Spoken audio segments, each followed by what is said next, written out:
Well, thank you for tuning in to this talk from History Colorado. High water marks the lasting impacts of Pueblo's Great Flood. We're happy to have the exhibit team giving this talk, Devin Flores and Allie Joyner. My name is Zach Workowich. I'm the Community Relations Director for History Colorado. And my office is at El Pueblo History Museum in Pueblo. And thank you all very much for tuning in.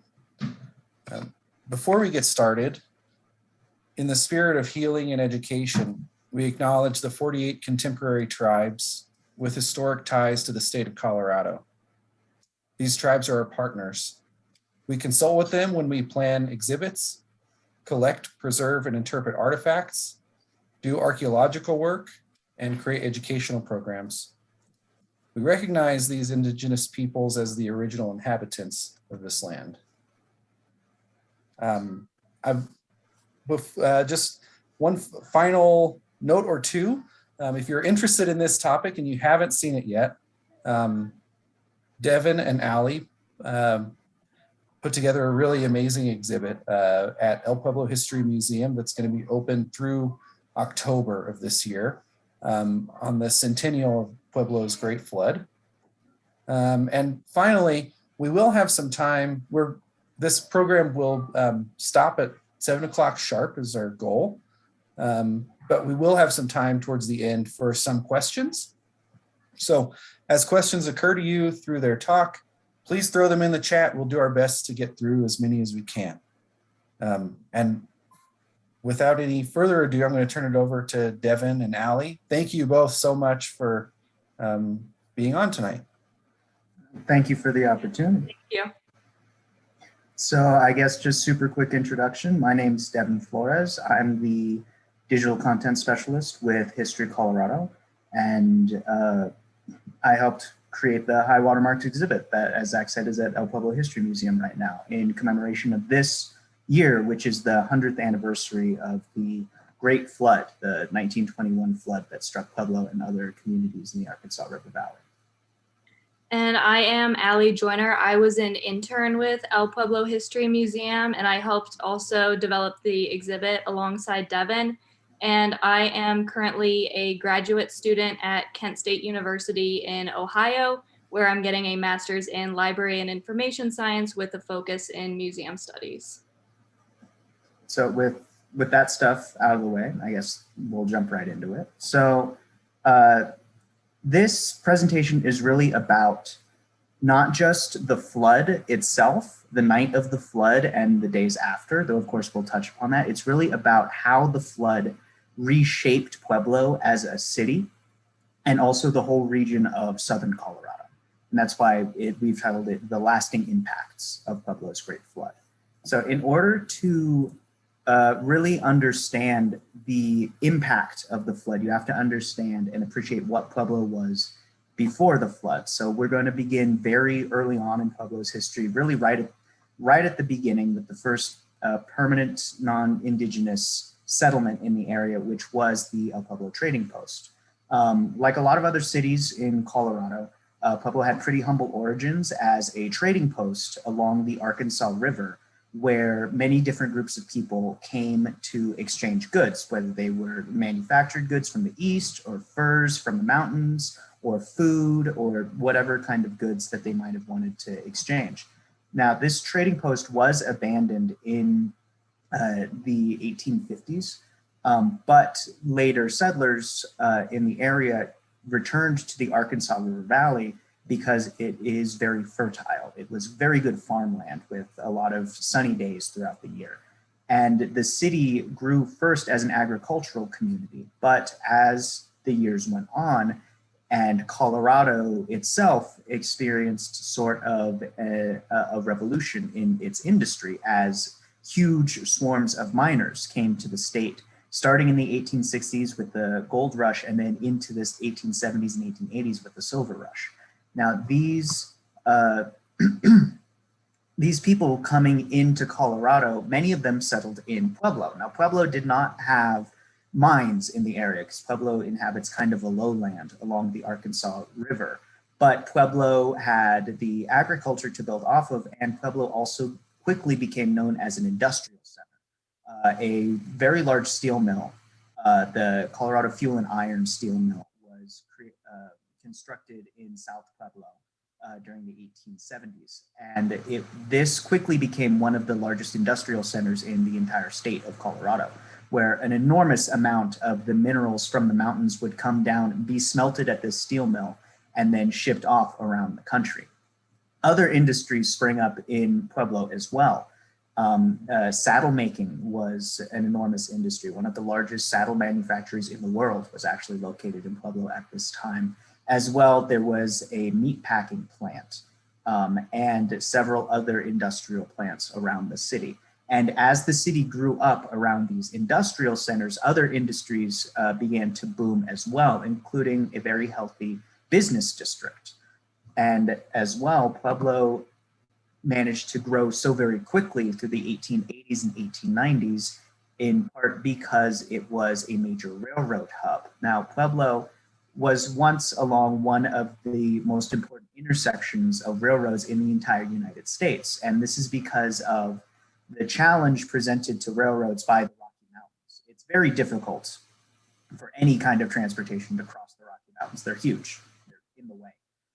So railroads relied heavily on certain mountain passes, and this restricted rail travel to very specific places. And so the majority of the railroad traffic, whether it was from west to east or north to south in Colorado, at one point it would come through Pueblo. And this brought an enormous amount of business to the city, because not only were businesses located here, but people had to travel through the city on their own business quite a lot. And they brought their money, they had to stay in hotels, they ate in restaurants, they bought things in the shops, and they visited the many sites around Pueblo as well. And through all of this, Pueblo, starting really in the mid 1870s, but then really flourishing in the 1880s, Pueblo became one of the largest and most important cities in Colorado. It was at times right up there with Denver. And in fact, in 1876, when Colorado became a state, Pueblo was one of the cities along with Denver that was considered for state capital. So it can seem unusual to people today, because Pueblo doesn't really have the same reputation anymore as a major like business center, financial center, industrial center in Colorado. But at this time period, Pueblo was one of the most economically important cities in the entire state. I mentioned before about the sheer number of people traveling through Pueblo, and it really was immense, the amount of people that passed through the city either on business or just for pleasure. And so Pueblo actually became known in the 1890s as the city of hotels, or Colorado's hotel city, just because there were so many hotels. There were that many passenger trains coming through Pueblo, bringing hundreds of people into the city to do business. And they had dozens of things to occupy their times with, whether it was restaurants or theaters, the Opera House, the Mineral Palace, various hotels had all sorts of different amenities. Pueblo had this very unique place in the Colorado economy as this hotel city, but also as a center of business and a center of industry. So Pueblo was well and truly thriving in the 1880s and 1890s. And while Pueblo took a bit of a hit due to the 1893 economic crisis, this continued well into the 1900s and the 1910s, as Pueblo continued to enjoy just continuous economic growth. This is the previous image I showed you was an image that was colorized of a 4th of July. I'll go back to it. This is a 4th of July celebration at the Mineral Palace in Pueblo on July 4th, 1900. And this is another colorized photo of Pueblo's Main Street. And here you can see one of the large hotels in the background on the right, and the Pueblo Opera House, the building with the tower, on the left. And you can see the street is just lined with these businesses and bustling with both foot traffic and with horse-drawn carriages and the trolley cars, which at the time were quite famous in the state. Right. So before we talk about the 1921 flood, it's important to mention early water control. and the fact that Pueblo has always had floods. And because the people of Pueblo expected floods to happen, they weren't as concerned with spending money on strengthening water prevention efforts as they are today. And for a while, their existing measures did work until 1894. So on May 30th, 1894, the Arkansas River flooded following cloudbursts upriver, and water flooded into the city of Pueblo from the Union Depot all the way to the post office, which is on Main and 3rd. And for those of you who don't know the layout of Pueblo, this is a distance of about 3/4 of a mile. And as you can see from this photo, which is of Grand Avenue, the 1894 flood caused a great deal of damage. And I just want to walk you through 3 additional photos that show the extent of damage that the 1894 flood caused.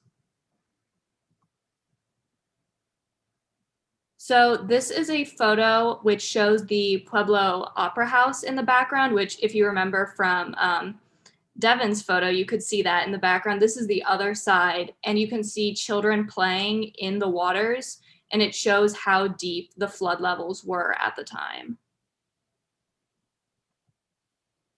Here's another one of Central Block, which was a prominent office building during the first half of the 20th century. And this is located on the corner of 2nd and Main Street.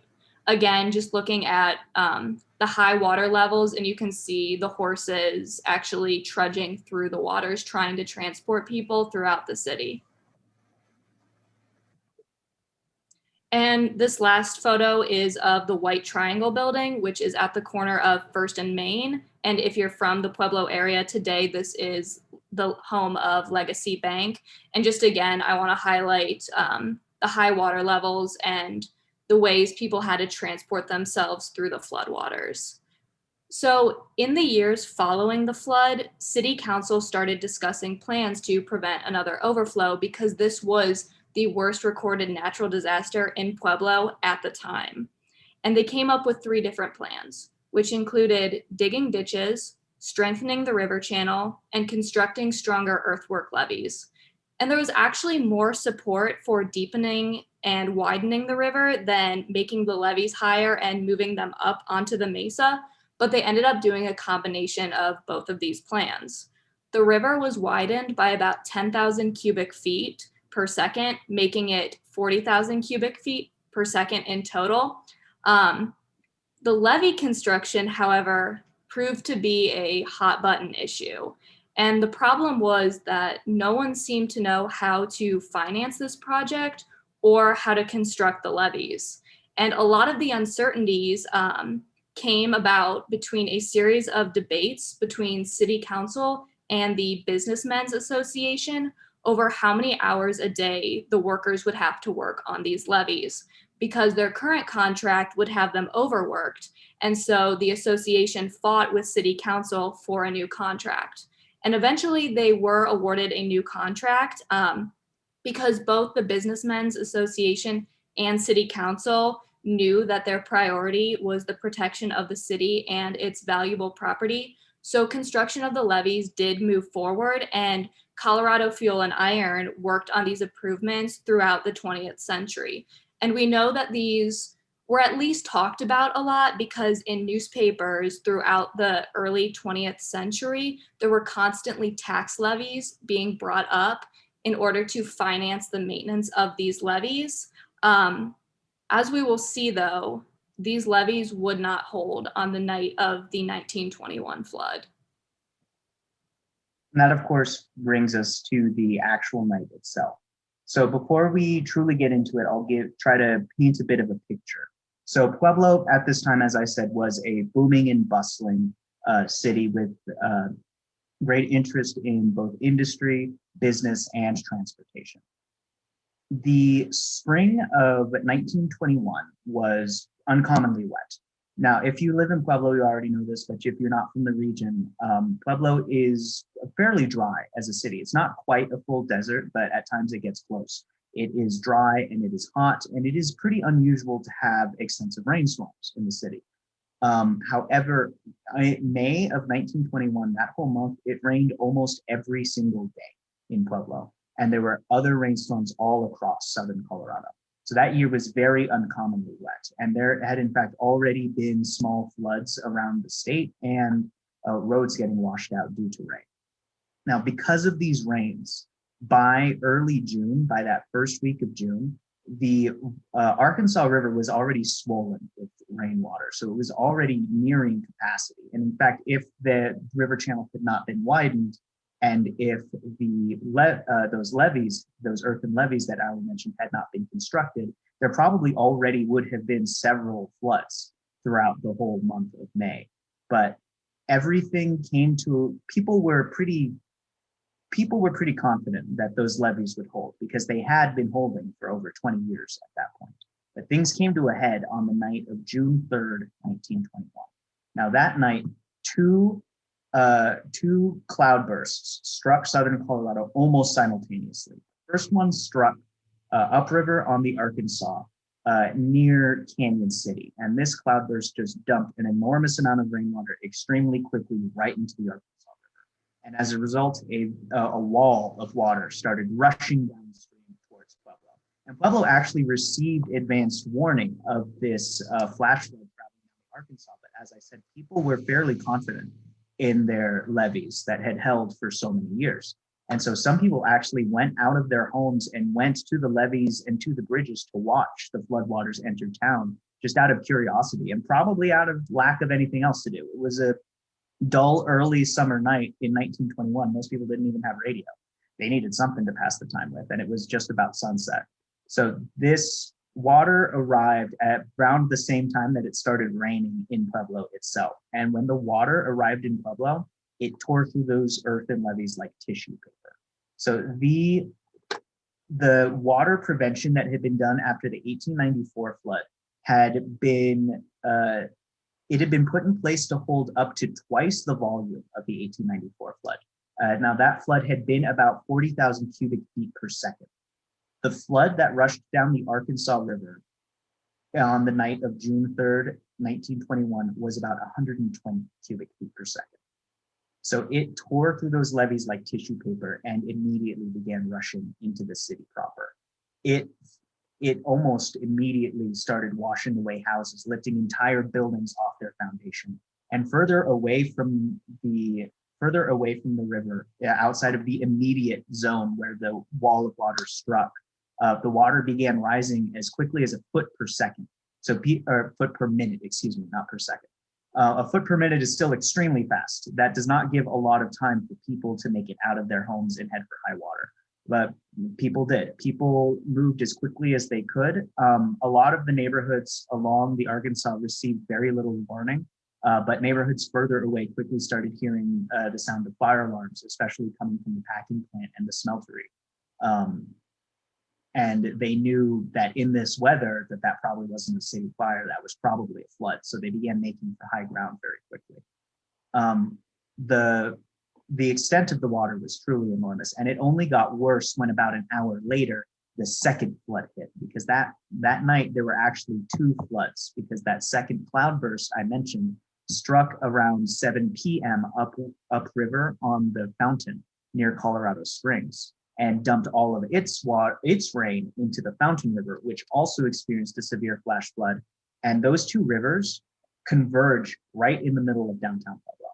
So when that second flood came down the Fountain River, it collided with the first Arkansas River flood and just exponentially increased the disaster, because the floodwaters at this point covered an enormous part of central Pueblo. This is a map that we constructed for the purpose of the exhibit. And you can see just how far the water reached. From in the south, you can see, I don't know if you can see my cursor on the screen, but I'm gesturing if you can. Here along the bottom of the bluff near the Union Depot, it stretched all the way up to places near 10th Street where the elevation was lower, and then in other places near 5th and 6th Street. But this was an enormous distance that covered several neighborhoods, as well as the majority of the business district of downtown Pueblo. Now, as the water rushed through the city, it did enormous damage to the infrastructure. This is an image of one of the railroad bridges just completely destroyed. And in fact, all of the bridges in Pueblo, which, as I said, Pueblo is bisected into three sections by the Arkansas River and the Fountain River. And every single bridge except for one was torn out that night. And that last bridge had to eventually be dynamited because it was so heavily damaged.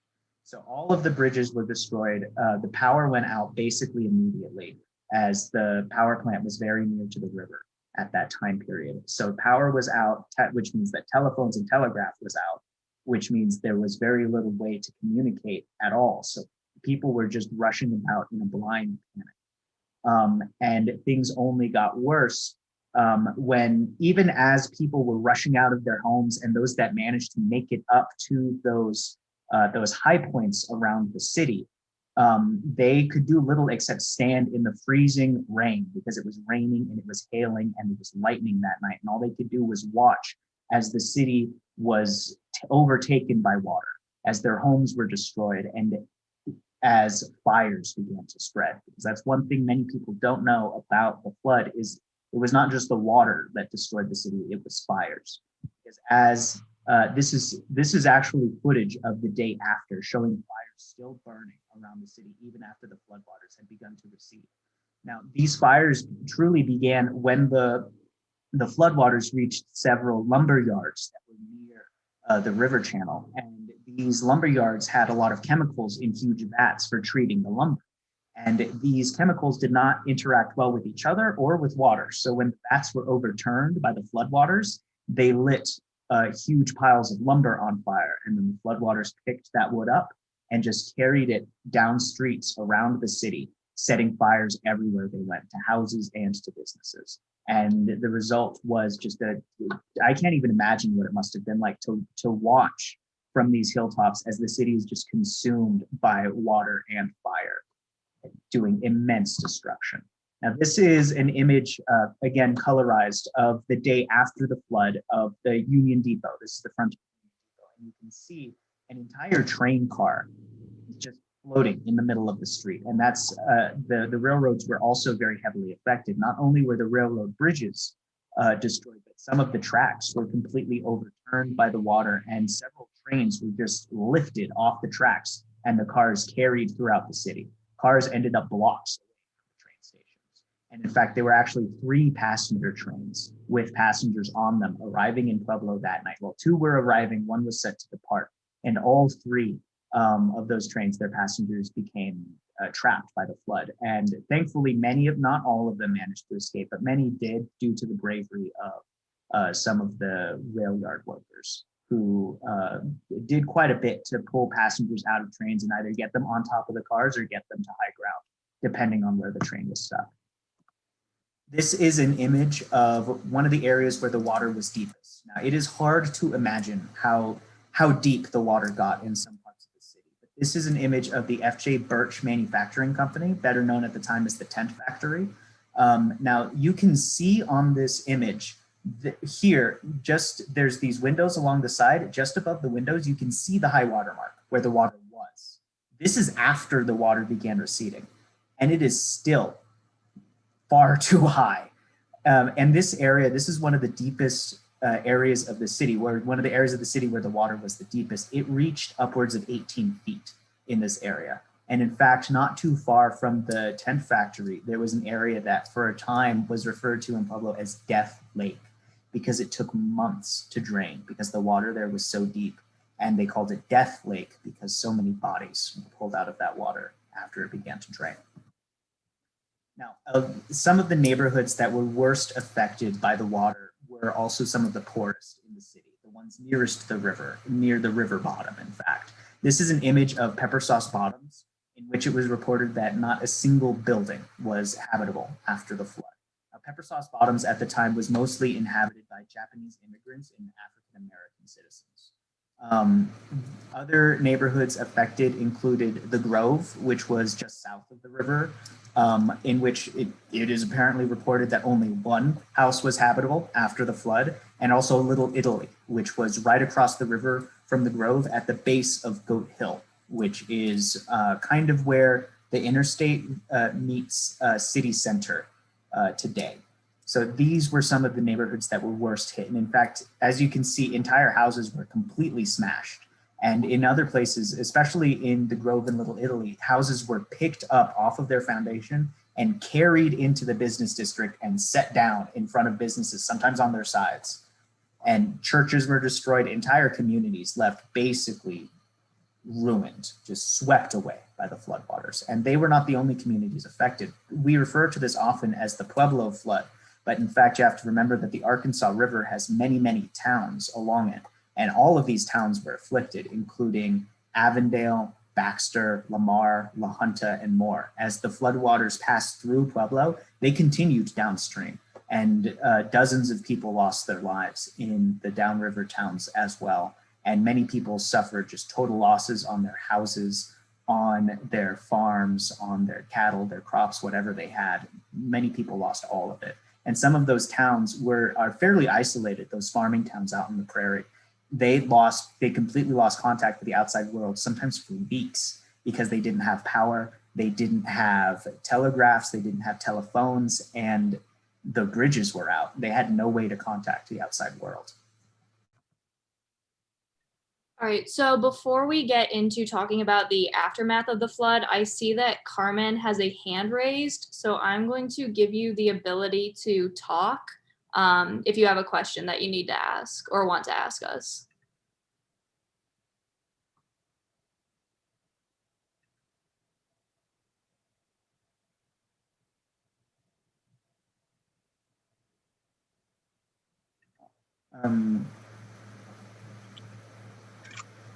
I do not have a question. I apologize. I was trying to listen and probably hit something with my ear. Oh, you're okay. It's all good. You're okay. It's all good. I'm going to go ahead and mute you again.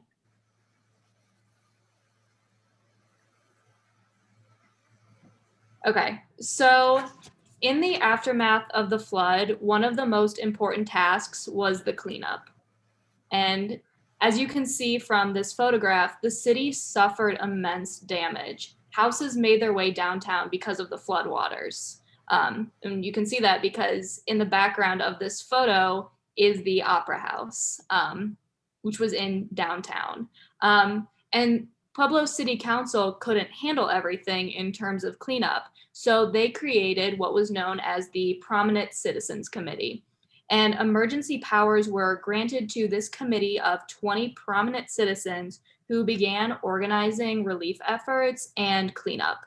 And a few members of this committee included Malin Thatcher, Robert S. Gass, Alva Adams, A.A. Weiland, C.W. Lee, J.M. Daley, and E.B. Wicks. And these were people who weren't elected. They were just given this role, and they were to represent the citizens of Pueblo for several weeks. And they continued to organize distribution of supplies, and they also lobbied for additional relief funds. And it was the Prominent Citizens Committee that eventually pushed for flood prevention efforts. Now, the Prominent Citizens Committee was not the only group helping with cleanup. And on June 5th, martial law was declared in Pueblo. 5 companies of National Guardsmen and 2 companies of engineers were dispatched into the city. As you can see from this image, there was a tank rolling through Pueblo to help manage all of the cleanup. And martial law during this time was actually quite strict, and nobody was allowed to enter downtown or get off of a train without a military writ. So people had to have permission to even go downtown or to enter the city of Pueblo, which, as we will talk about a little bit later, was because there were just so many people in Pueblo after the flood, just kind of roaming around, that the city had to put a limit on the amount of people who were allowed to actually be there. So in addition to martial law, the Red Cross was also stationed in Pueblo following the flood. And it was the Red Cross alongside the Citizens Committee that carried out the bulk of the relief efforts. And the Red Cross was particularly worried about the spread of a possible epidemic. And this is because of the sheer number of corpses, which include both human and animal, that were being moved out of the city by the military. And an interesting fact is that the 1921 flood is actually one of the events that made the Red Cross famous for being a disaster relief organization. And as you can see from the picture, this is the Red Cross working, attending to people inside of the Mineral Palace. So that's one of the ways that different buildings in the city were being repurposed for flood prevention efforts.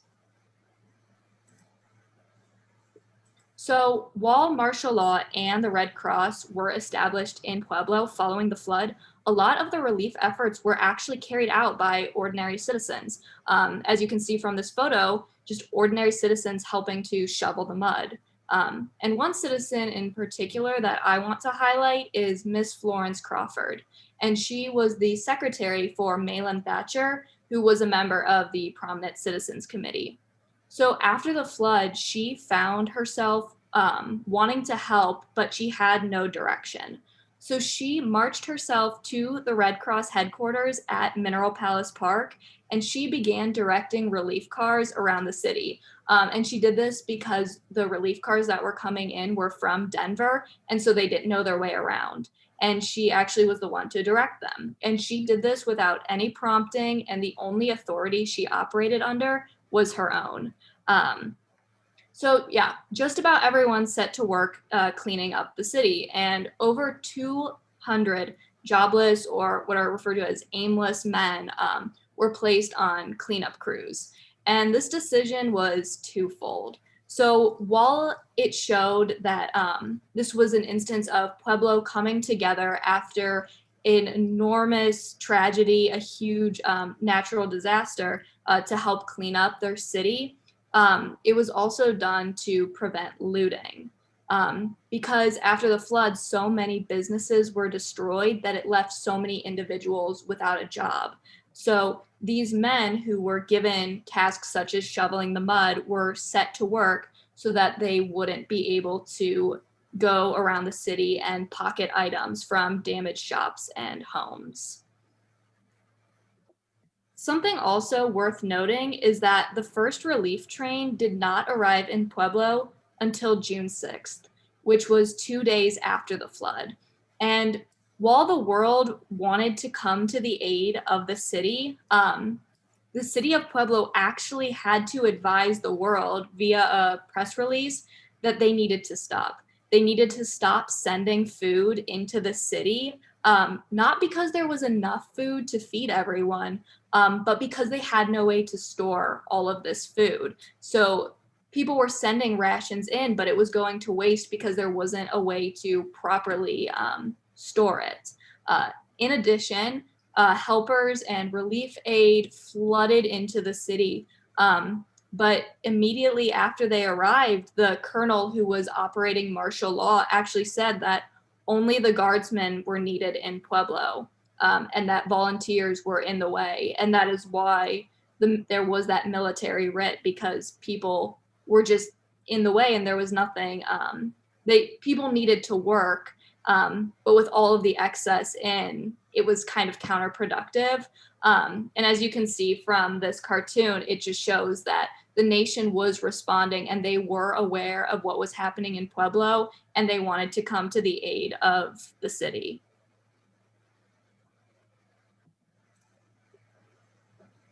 So when discussing the damage and the cleanup of the Pueblo flood, it is also important to note that many of the citizens were left homeless by this.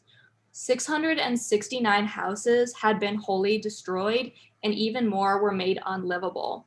This meant that over 3,000 families were homeless. So what happened?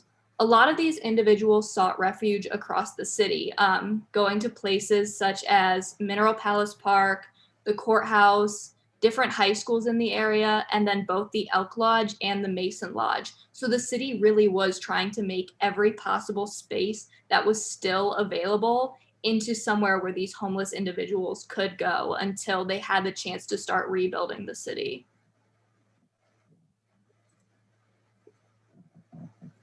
Something else that is important to mention is the death count. After the flood, there was a great deal of confusion. People were missing. They couldn't find their families. They had no way to contact them. A lot of people were missing, and some bodies were never recovered, or they were in too terrible of a condition to even be identified. In addition to this, many city records had been destroyed, which led to a sheer amount of confusion and no way to account for people who had been lost by the flood. And this was especially prevalent in communities like Pepper Sauce Bottoms and the Grove, where it was just, people just assumed that there had been no survivors or that these people were all just missing. So this sheer amount of confusion led to huge early death counts. On June 4th, so one day after the flood, the Denver Post ran a headline that said 3,000 dead in Pueblo. About a month after the flood, though, they gave more complete numbers, where it was estimated that about 500 people were missing and 74 bodies had been recovered. And the last body was not found until December of 1921. So that was months after. And unfortunately, the death count will never be known. We don't know if 200 people died in the flood or 2,000, and there's just no way of ever finding that out. And it's important to, I think, to recognize the fact that a month after the flood, there were still 500 people just missing. It is the number of people who were just buried in the mud or washed miles downstream will never be known. And that's one of the reasons why it's so hard to talk about a solid death count when it comes to the flood. But at the very least, we can safely say it is in the hundreds at the very least. So in the following years after the flood, we talked a bit about what Pueblo was like before the flood. Now it's finally time to talk about what Pueblo was like after the flood. And it was a very changed city. The flood had almost completely destroyed business in Pueblo. For years, it struggled to recover. All those businesses up and down Union Avenue and on Main Street on 1st, 2nd, 3rd, 4th Streets, they were all destroyed, either because the buildings completely came down in the flood, or even if the structure was still standing, everything inside the building was just completely ruined by the water and the mud.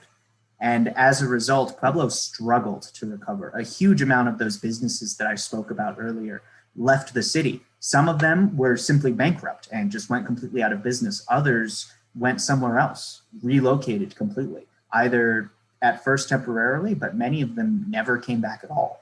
For example, Pueblo, as I said, had been known as one of the largest and one of the finest saddlery manufacturing centers of the world.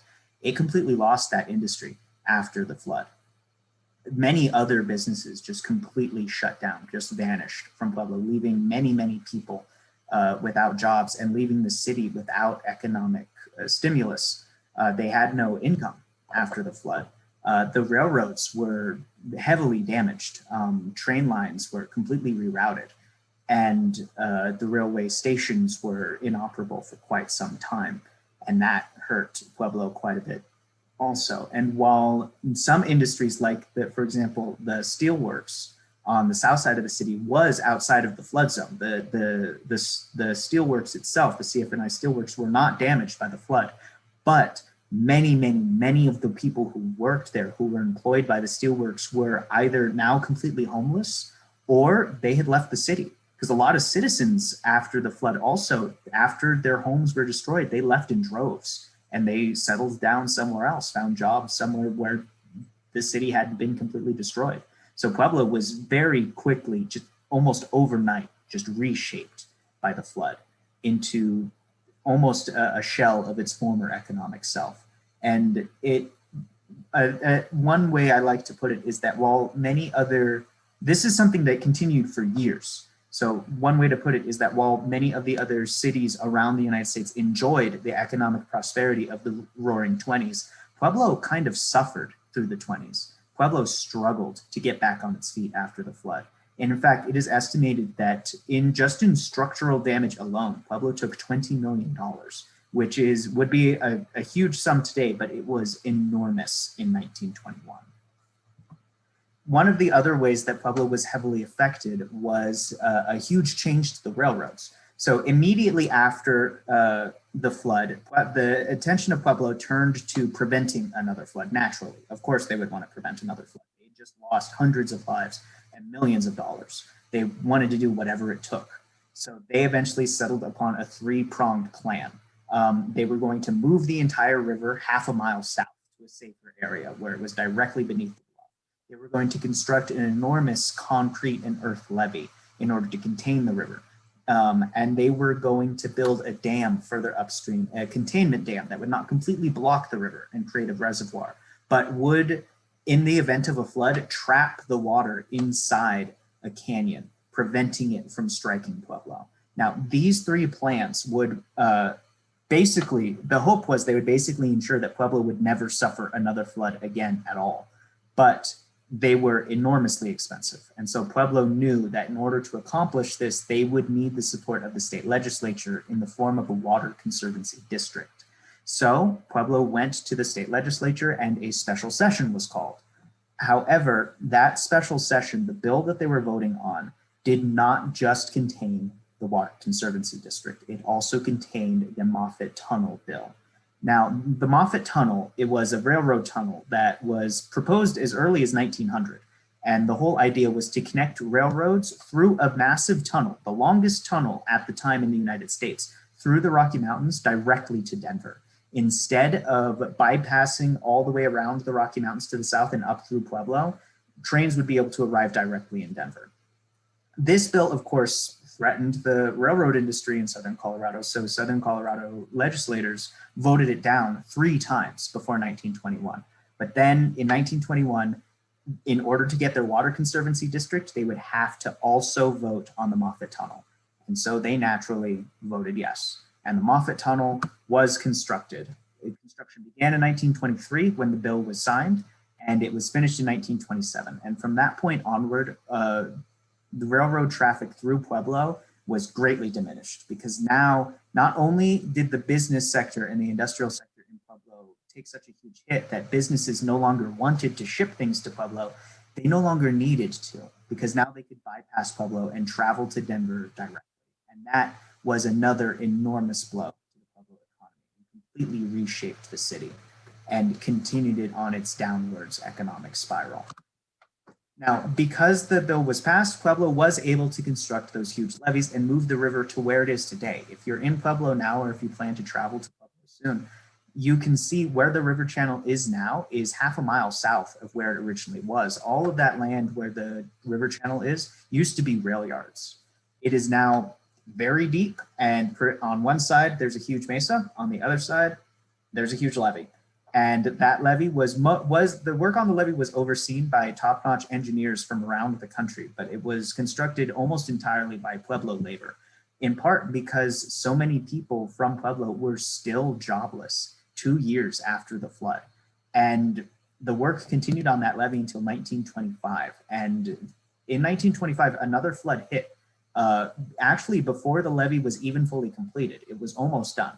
But the incomplete levee held in the 1925 flood. And it wasn't nearly as bad as the 1921 flood, but that was a huge morale booster for Pueblo. It showed that this levee would be worth it because it completely prevented that flood from doing any damage to the city.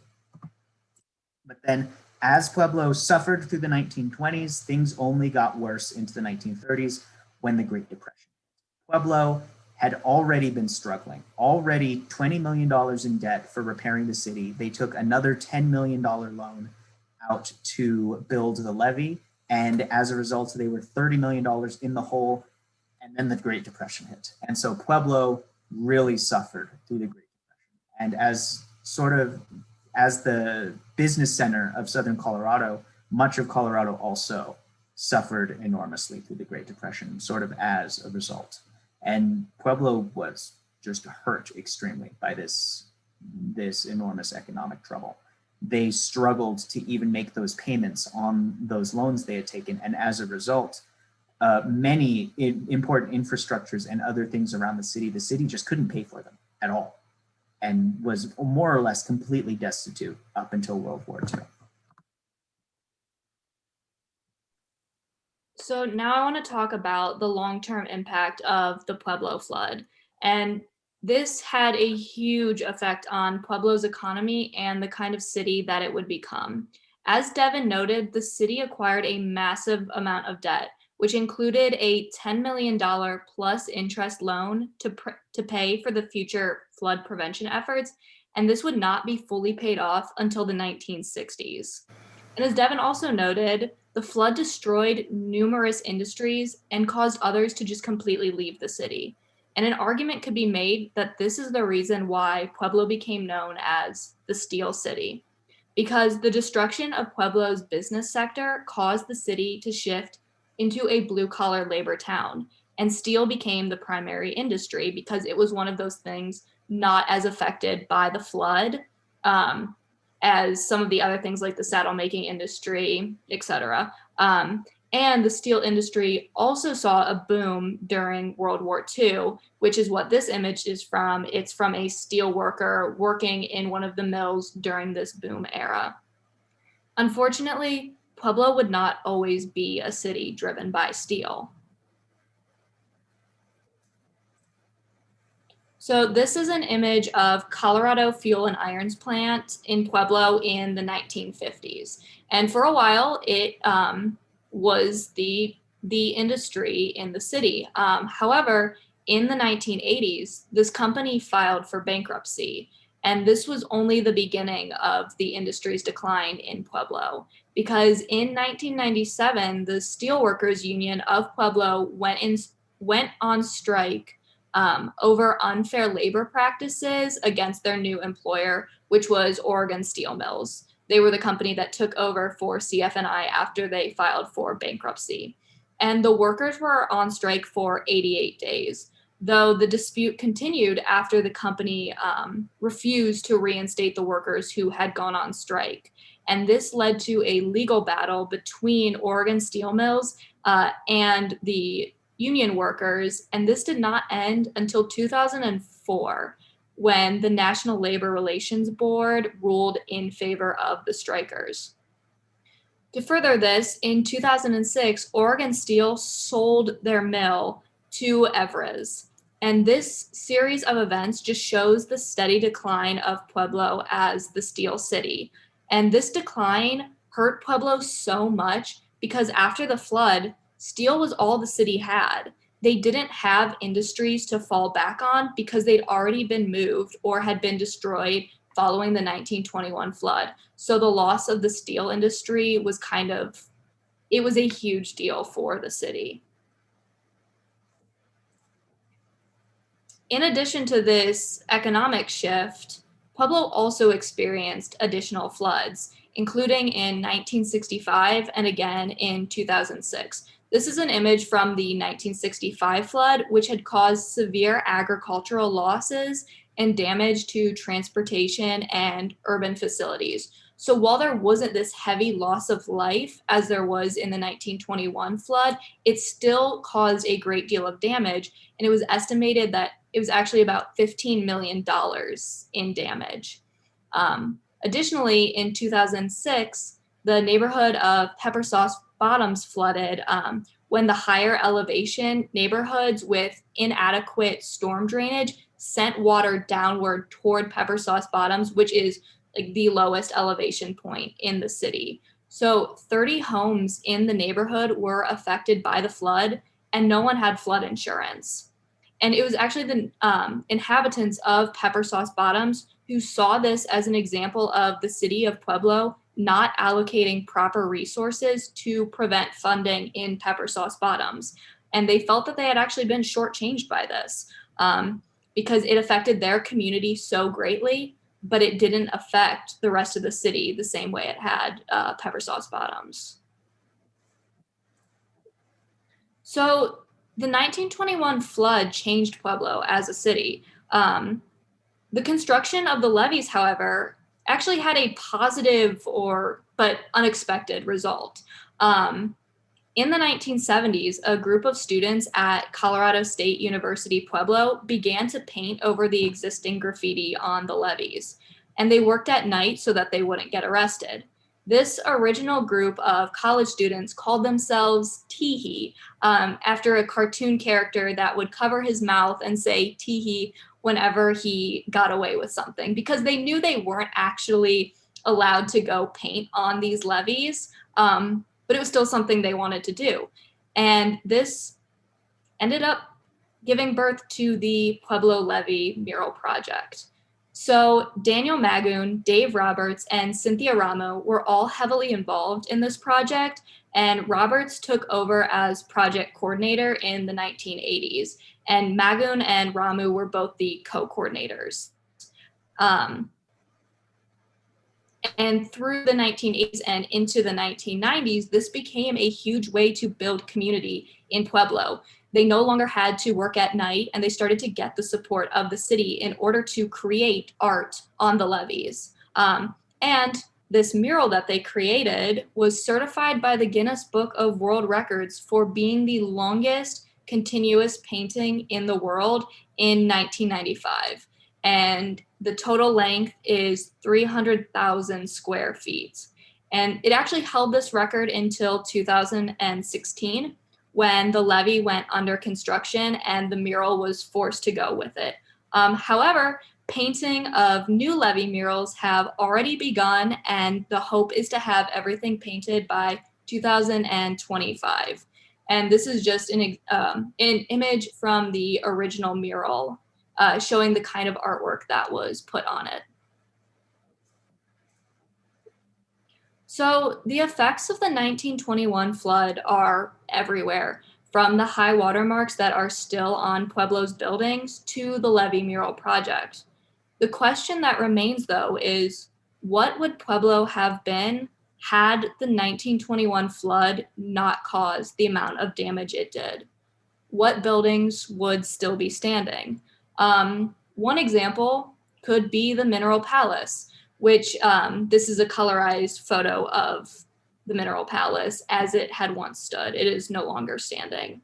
Had the city not suffered the economic damage and the loss of the business sector, would the Mineral Palace still be standing? It's impossible to know for certain, but this is some food for thought as we consider the city of Pueblo before, during, and after the Great Flood.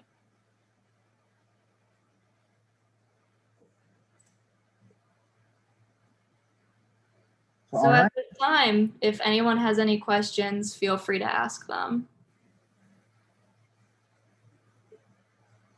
Yeah, Allie, Devin, thank you so much. This has been certainly enlightening. There are a few questions in the chat, and I invite anyone from the audience to throw a question in, and we'll get through as many as we can.